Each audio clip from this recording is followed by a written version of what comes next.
So it's the championship season in the high school level, and one of the things that people may be wondering is based on their performance in one event, what should they be able to perform in another event? Or what if you combine two events and to be able to estimate what you should be running in another event? It's kind of what I'm looking at with this dashboard here that we've built to be able to highlight where there may need to be some improvement based on historical data that we use to estimate these performances. So when we look at this data, so it's from historical data, it involves 40,000 plus athlete seasons that come from 22 over 22,000 individual athletes across 16 years. So the estimations and predictions are used in conjunction with the patterns and actual data that have been run throughout this time frame. In our case that we're going to look at with the dashboard is going to be a junior or third year male athlete at the high school level. We're going to include their indoor season performances along with the outdoor seasons, and the goal is to compare the estimated mark with actual same season performance. On the right is a little bit of what it looks like. Here's a closer look of the data that was inputted. This is sort of based on a real athlete. The times have been changed slightly, but the idea was to leave the patterns as it were. So let me switch over to the dashboard. So here's the dashboard, and I'm just going to show how we estimate these kinds of things and what stories we can tell with this data. So here we have data from the 55-meter during indoor, 100-meter outdoor, 200-meter outdoor, 300-meter indoor. For third year junior male, we can toggle on between first, second, third, and fourth, and also male, female athletes. So when we scroll down, we can get these estimates, so current performance estimates. So what this looks at is these models. So it uses statistical models. So it looks at using the 200 to be able to predict or estimate what the same season output should be in about the 100, 55 indoor to 100-meter outdoor. And then when you combine 55 and 300 meters indoor to get an estimation of this 100. Now, based on their current season best or what the best is for that season at 10.95, we can see that these models tend to underestimate or underpredict their actual ability.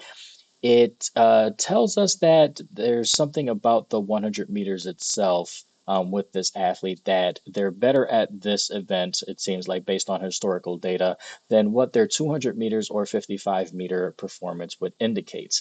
Down here, we have what we use is the midpoint between a traditional statistical model estimate versus a machine learning model estimate. And for those that want to know, this is a regression form and this is a random forest form of machine learning. We can also break it down by what estimations would be freshman, sophomore, junior, and senior year. The data above is a combination of all of these. There may be some information that we can gather from separating them by grade, but since there's more athletes with this, we have more values and more patterns that we can be dictated. So like for example, to predict a 100-meter performance from their 200-meter outdoor, we use 9,059 similar athlete records. From the 55 to the 100, we have 3,675, and um, providing both the 55-meter and 300 we have from 2,732. Now, remember, these are just estimates. They aren't going to be correct. There's always going to be error. But if we can find patterns, that's where we can get a good idea of what someone's estimate would be. Now, let's look at the 200 meters and see what we gather from this one.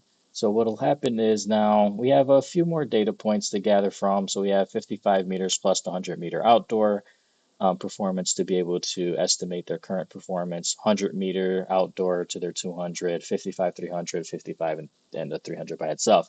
And we can see that the 100 meters has faster estimates or what they should potentially be doing based on historical data and the statistics than their current 200 meters.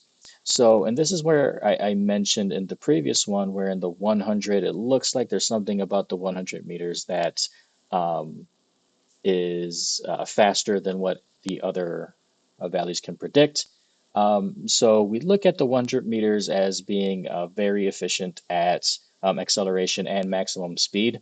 And there may be an issue with being able to, for the speed endurance aspect, being able to hold the speed for longer, usually done with race strategy and how you're going to perform on the acceleration phase. But we see that the 100 meters tends to overpredict what they should be. So they should actually potentially, based on the 100 meters, be faster. The 55 indoor, it's as a reminder, it's always done months before they complete the outdoor season. So this could be a person who was improving upon their shorter acceleration sprints, maximum velocity area. The 300 doesn't leave us with much information. It just kind of potentially says that 300 could be better um, than what it dictates. Anyway, so down here we have all of the information as well, and as well as the models down here. So ultimately, right now, the story is becoming that the 100 meters seem to be the best, so they have a great ability for their acceleration and maximum velocity phase compared to something like a 200 or 300. So they struggle with the longer sprints than a shorter sprint. This is just for the 300. Now, because during indoor track, the closest sprint performance would be in the 55 meters. That's all we have to take into consideration. Don't really look at this one too much, but it's there if we ever need to look at something. Now, there was no performance entered in the 400, but we could still potentially make an estimation based on the information that we provided from the 100 up to the 300. So basically somewhere in the 52s potentially where this person may be capable of running. There are larger, there's a larger error for these, meaning there's a larger spread if we look at these expected ranges. And that's going to happen because there's a lot more variability in someone's ability to run a 400 meters at the high school level than, once they get more mature and older. But this is just one of the things that I wanted to show based on the dashboard, what we can do to help profile your athletes, where they may be able to improve, and if you need to look at their training, maybe the things that need to be changed, or so on and so forth. Feel free to contact me. Website is movemeasure.com. At Instagram is at movemeasureanalyze.